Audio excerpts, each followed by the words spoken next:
This is going to be a wild program. We're going to go into areas tonight that we don't go into nearly often enough, and we talk about it. In fact, when I look at the internet as the beast that it is, one of the most common terms I see coming up in alternative media posts and essays and stories is MK Ultra. He's MK Ultra. She's MK Ultra. It's an MK Ultra program. Well, okay, at least people are thinking on the right side of the picket fence. The truth of the matter is, MK Ultra is ancient. It's ancient history. MK Ultra was actually the code name of a U.S. government human research operation experimenting in the behavioral engineering of us. And it was conducted through guess whose? Well, it was the CIA's Scientific Intelligence Division. That CIA project, as some of you may know, was coordinated with the Special Ops Division of the Army's Chemical Corps. Interesting collusion there. The program, now get this is what I'm talking about. When people start throwing MK Ultra around, they don't know really what they're talking about. The program began in the early 1950s. All right? It's not current. It was sanctioned in 53 officially, then reduced in its scope in the 60s, and finally halted, allegedly, officially, in 1973. Well, I assume that they may well have halted the formal MK Ultra project, but they certainly didn't ultra mind control. They simply took it to the next level.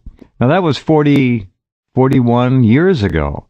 Do you think they might have made progress in 41 years on mind control, how to influence people in ways that they would otherwise never dream of acting out, such as mass murder, serial killers, you name it? The human mind is an electrical device. It's not chemical, it's electrical. We're electrical first. And if you can figure out a way to address, invade, program that electrical machine, which is what computing is all about, you can pretty much take anyone over and make them do whatever you want. And in many cases, most cases, they don't know anything about it. They haven't a clue that they're being used. So when you use the term MK Ultra, understand you're really talking about horse and buggy terminology and technology, as it was. Our guest tonight, I wanted to have this young man on for quite a long time. He is, in my view, a prodigy. He is packed full of information. He has a passion to learn, and he has learned a great deal. He is a mind control expert. His name is Neil Sanders. And this is going to be fun because his book is out now, and there's a little review of it you can see on his homepage. Click on his name. In the first volume of his book, which is as one of the all-time great titles, Your Thoughts Are Not Your Own, amen to that, Neil Sanders exposes the evidence for officially sanctioned mind control programs. And I might get into the non-officially sanctioned mind control programs, of which I suspect there are many out there, such as TV. Sanders has degrees in psychology, film, and media studies, and is a qualified hypnotherapist as well. He spent many years collecting and analyzing declassified documents, scientific papers, court transcripts, confessions from doctors, and testimony from victims and whistleblowers as well, and much more. Do visit his website. It is extraordinary, and he's up very early in the morning or in the middle of the night. Somewhere. It's dark there anyway, in the UK. Are you there, Neil, and can you hear me all right? I am. Hi, Jeff. How are you doing? You all right? I'm okay, thank you. Doing well. And glad to have you along. Thank you for... What time is it over there? It's about 3:15, so it's about 5 hours until I phone in work and lie and tell them that I'm ill. All right. If they want a backup, they can call me. I'll tell them. That's fine. You give me a note, will you? I will. He was sick. He couldn't. That's very kind of you. Yeah, it's no problem at all. So, Neil Sanders, what got you into this whole field of the dark arts? Why mind control? What is it about that intrigues you? And when did you start? Well, I mean, I got interested in mind control. It was a strange occurrence, really. Basically, a friend of mine, his older brother's friend, pressed me to watch this film, The Manchurian Candidate. And I said, "Oh, go and watch The Manchurian Candidate. It's got these." I was like, "Who's in it?" It's Frank Sinatra. I was like, "Oh, brilliant! Oh, yeah, I've got to watch that." My response exactly. Yeah, quite. But and it was in black and white as well, so that didn't really interest me terribly. But I did watch it, and because this guy, I very much respected him, and not only did I find the film fascinating, but basically I then started to look at the sort of things that could be done. Obviously, first elements that you start to look at are things like stage hypnotism and hypnosis in general and that sort of thing, just to see if it works. And I also was interested in psychology, so I was kind of getting a sort of picture about the separation of the mind and how the mind is in all schools of psychological thought. It has sections. There are defense mechanisms like amnesic barriers and the like. There are short circuits. There are ways that you can get people to respond favorably or unfavorably to a situation just by the use of certain words or body language, for example. Like an example is take your sunglasses off if you're speaking to somebody, because the eye contact means that you connect on a more interpersonal level. Mm-hmm. Just very basic stuff like that. Mm-hmm. Then, obviously, from there, I got interested in Sirhan Sirhan and the stories about Sirhan Sirhan, and obviously the fact that he appeared to be under hypnotic control and firing blanks out of his gun that only held 8 bullets, but miraculously managed to spray 14 bullets, some of them from behind the senator's head, which it's a remarkable. He's quite a trick shot artist, that guy. Yeah. Oh yes, he's obviously very, very skilled. And then you look into that and you see that what he was talking about, saying that he believed that he was at a shooting range, and I started to look at that and go, okay, that's plausible. That's actually plausible from a sort of scientific standpoint as well. Not that I'm any great scientist, but it sort of twigged with me. And then from there, basically, what really sort of piqued my interest was the sort of tangential weirdness that was connected to the Manchurian Candidate film. I mean, obviously, it was released shortly before the assassinations of the Kennedys, and then Frank Sinatra, who was friends with the Kennedys, had it banned until the mid-'80s. And then you start to look at the other weird things about it, like, for example, John Frankenheimer, who's the director, was having dinner with Roman Polanski and Robert Kennedy the night before he was assassinated by Sirhan Sirhan, who a lot of people believe to be a Manchurian candidate. That's pretty weird, Neil. I didn't weird. know that.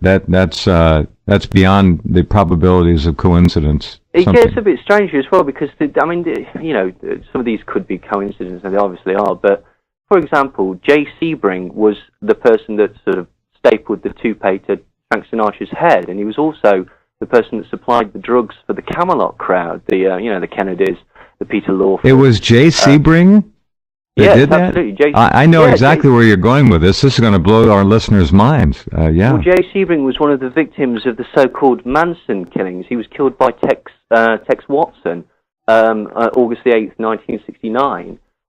He was a very famous hairdresser. Yeah, he would have been Vied out as soon if it hadn't have been for the fact that he, died. He was actually, through Sebring International, he was marketing a range of hair products for men. Yep. This is, again, that comes into a sort of concept of mind control, because up until that point, it was considered a bit namby-pamby for men to be concerned with their appearance in any great way. And then he got very, very sort of macho people, or considered macho people like Steve McQueen and Frank Sinatra to publicly advocate him. And then obviously he became one of the victims of the Manson murders, or the so-called Manson murders. Mm-hmm. Bizarrely, Dee Dee Lansbury was living at the Chatsworth Ranch, the Spahn Ranch, for a short time, and travelling around with the Manson family. In her pocket, she had a signed note from Angela Lansbury giving her permission to be away from her parents. What? Yeah, This is Angela Lansbury. Yeah. Unbelievable. A permission slip for murder, she wrote, apparently. This is remarkable. Well, this is the point, Yeah, let me just say one thing. What Neil has just laid out here is the substance already that a major book could be written about. We're talking about connections that are just really bizarre. Jay Sebring is a name that most of you probably forgot. I remember the name because it was one of those names. It's a great name. Sebring International, Jay Sebring. I mean, he obviously was going to be a mega star, a mega celebrity. And that was ended. Angela Lansbury. Now, tell us a little bit more about Angela Lansbury and that connection. I'm very interested in that for a number of reasons. Well, I mean, basically, that was it, really. Her daughter wanted to go and hang out with this bunch of hippies that she met at the Chatsworth, the Spahn Ranch, which was an ex-movie ranch, where people like Ronald Reagan. Here's an interesting one as well. The gun that was used to kill Jay Sebring was stolen. Well, it was given to a guy called Randy Starr, who was a stunt man on a film, and it was given to him by a young cowboy, a young actor playing a cowboy who went by the name of Ronald Reagan. So the gun that was used to kill Jay Sebring was actually once in the possession of Ronald Reagan. How bizarre! How truly bizarre! All right, yeah. The Angela Lansbury thing was just simply that. But I mean, the other person that was famous that occasionally hung out with the Manson family was Dina Martin, which was Dean Martin's daughter. She was actually the person that introduced Nancy Pittman to the group. Nancy Pittman was also known as Brenda McCann, and she was considered one of the sort of more hardcore. The whole Manson thing's a bit of a misnomer anyway. So, but she was considered one of the sort of hardcore members of the Klan. So, these sort of brushes with celebrity happened. The strange thing was that the other strange connection to MK Ultra was that Roman Polanski, who was obviously the husband of Sharon Tate, who was killed in the Tate murders, obviously, he was in London at the time trying to get together a film called Day of the Dolphins. Now, Day of the Dolphins was based on the experiments of Dr. John Lilly, who was connected to MK Ultra's for Project 62. And specifically what John Lilly was doing, I mean, John Lilly did a lot of things. He actually mapped the pleasure and pain centers of the brain. He was one of the first people to do this, and therefore proved that by electrical stimulation, you could manipulate people to do things by either making them feel intense pleasure or intense pain. And he sort of expanded this onto dolphins, cats, dogs, and that sort of thing, injecting LSD into the brains, but also basically trying to get them to be a sort of remote control device. You know those, we actually still have them. We have dolphins that have got like nuclear warheads attached to them, and occasionally they sort of go astray, and so they're sort of floating around like some sort of terrifying but awful Bond villain.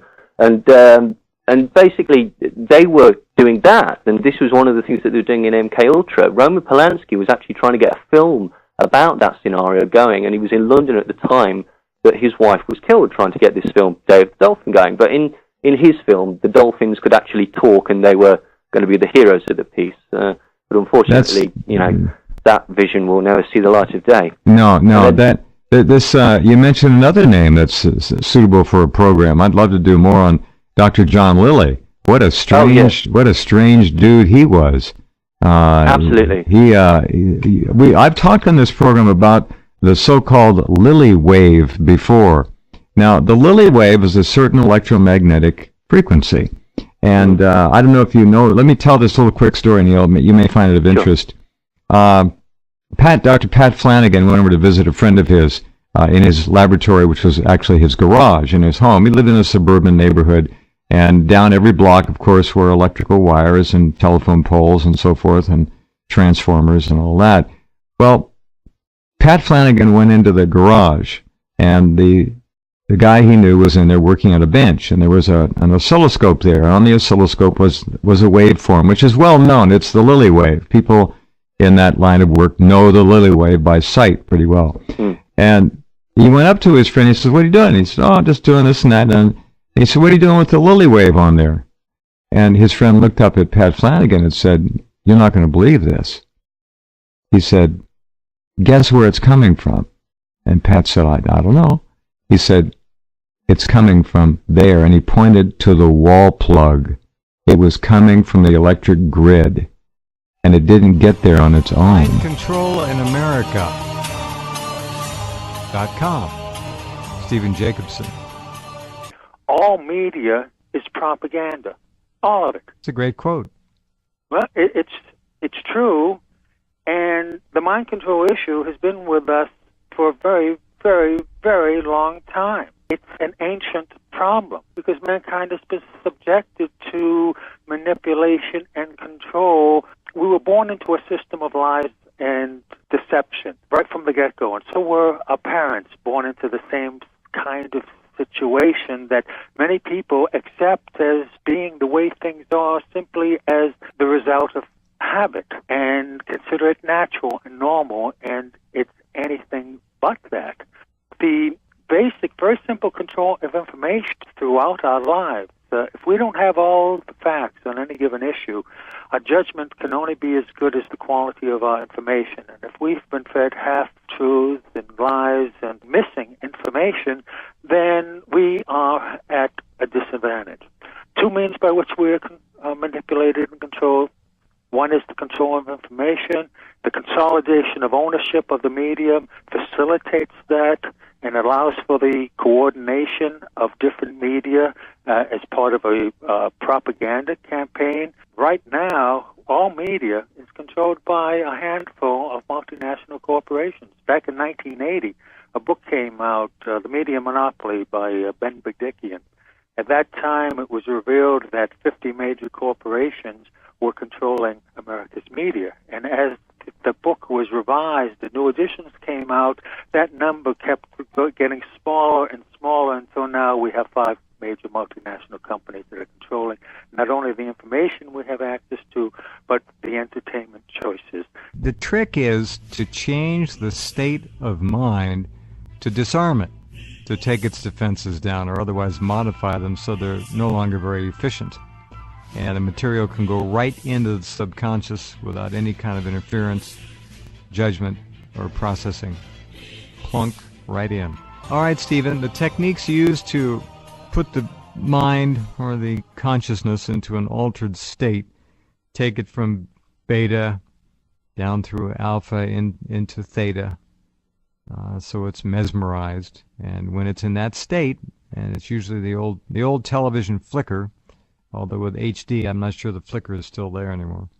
What it would do, it would, in a matter of seconds, like the first time takes about a minute, but after that it's just seconds, put the mind into a state where anything it was absorbing would simply go right past all filters and into the subconscious and wait there to be called up when the proper stimulation was encountered. Tell us more. Yes, that's absolutely correct. The most successful propaganda uses the arts and entertainment as a delivery system.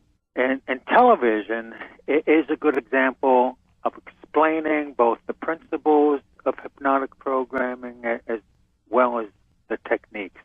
I'd say that television is by far the most powerful weapon of psychological warfare in history. And I consider that so important.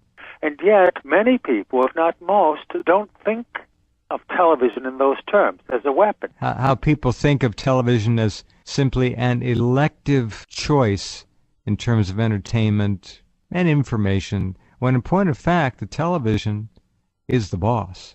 Yes, and it's illustrating how we are taught what's right and wrong, what's acceptable and unacceptable behavior, to storytelling. Storytelling is the oldest means of transmitting information about how society works. There isn't much difference between primitive man sitting fixated in front of the flickering light of a campfire, telling stories about how things work, transmitting information from one generation to the next. Not much difference between that and modern man sitting fixated in front of the flickering light of a television, receiving information, the same kind of information, how society works, what's acceptable and unacceptable behavior, what's right and wrong. The first order of business for a propagandist or an advertiser is to create the circumstances that are going to induce a state of mind that is most favorable to the reception of their message. That state of mind is the hypnotic state of mind. The state of mind, natural. We go in and out of it throughout the day. It's a twilight state of mind in which there is no conscious mental activity going on. The mind is a blank slate, and it is in this state of mind where we are highly suggestible and more vulnerable to manipulation than at any other time. Television induces this state of mind in the viewer naturally and automatically because of the nature of the medium. And we can even catch ourselves when we're in front of a TV going into that state of losing all sense of time and place. We're simply there. We're soaking up information like a sponge. The television is literally plugging into our nervous system. It's a literal interfacing of the electronic media with our nervous system. Back in the late 1990s, 700 children had to be hospitalized in response to watching a TV cartoon. This happened in Japan. Japan, yep, I remember. The cartoon was the highly popular Pokemon. The press all over the world reported on this incident.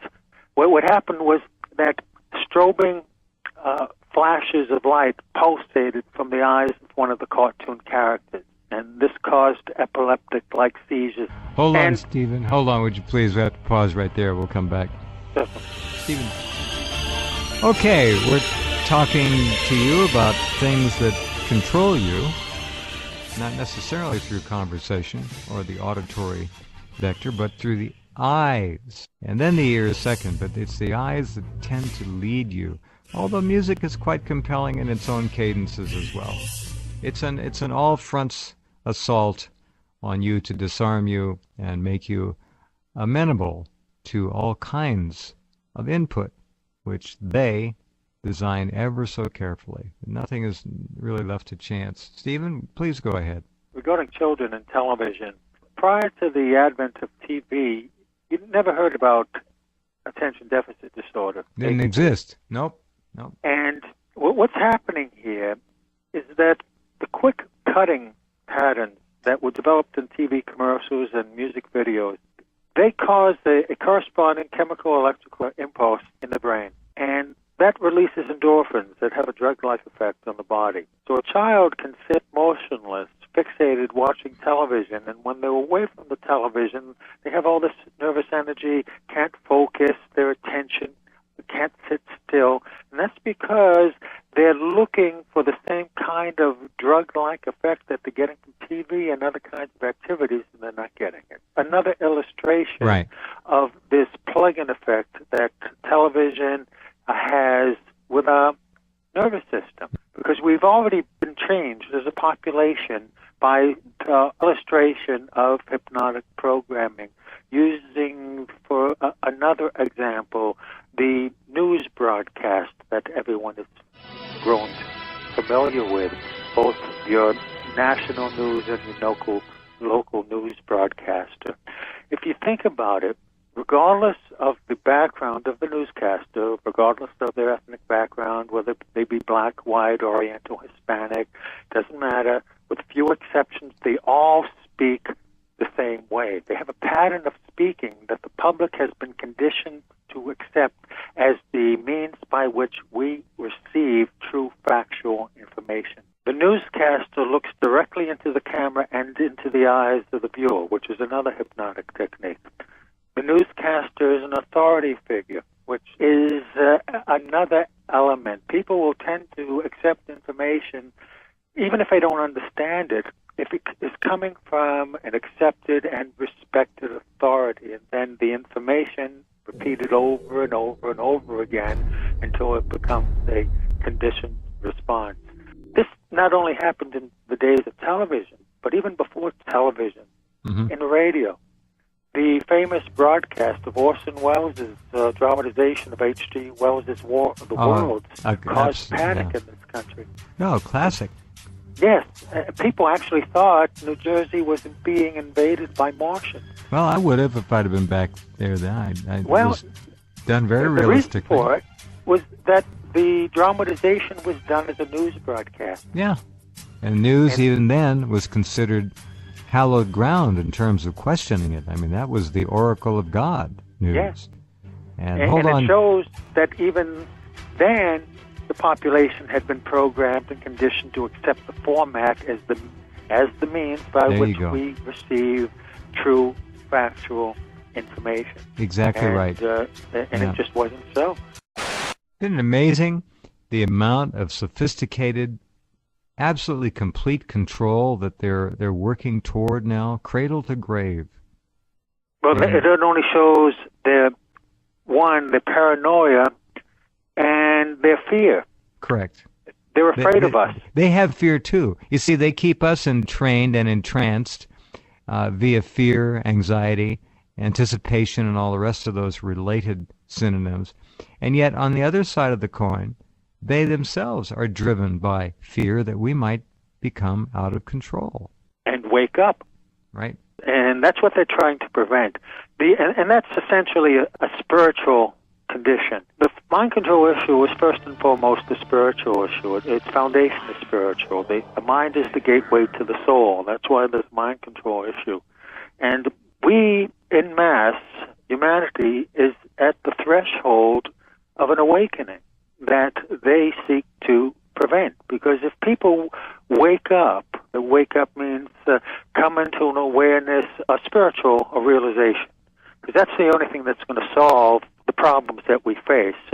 They're just so basic and fundamental. We're not going to fix things with Band-Aid measures, trying to tinker here and there and fix the economy. You're not going to fix the economy without attending to the issue of honest weights and measures and an honest medium of exchange as the lifeblood of commerce. The dishonest money system has corrupted all segments of society, including organized religion, which is part of the problem. This is the mind control issue is a spiritual issue. And the fundamental problem for mankind is that we have been encouraged to misidentify ourselves as the physical body. And when people do that, then they become fearful because the body is subject to death. And by keeping people afraid and stressed out and great anxiety, prolonged periods of time is a strategy of psychological warfare, because then people can't think clearly. Add to this the manipulation of economic factors, and you have a twin pincer movement where the population is literally being squeezed. The nation is suffering from the effects of a scientifically induced nervous breakdown.